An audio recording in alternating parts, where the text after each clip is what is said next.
Sio kila vita lazima ushindane, na sio kila hoja lazima uijibu. Bora kukaa kimya kuliko mashindano.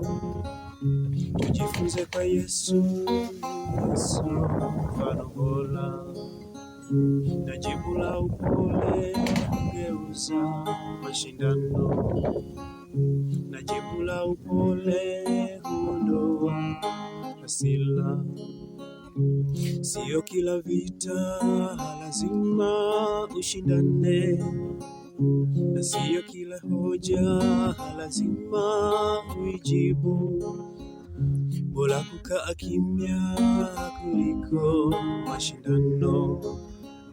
Tujifunze kwa Yesu, Yesu mfano bora, na jibu la upole hugeuza mashindano, na jibu la upole hugeuza hasira.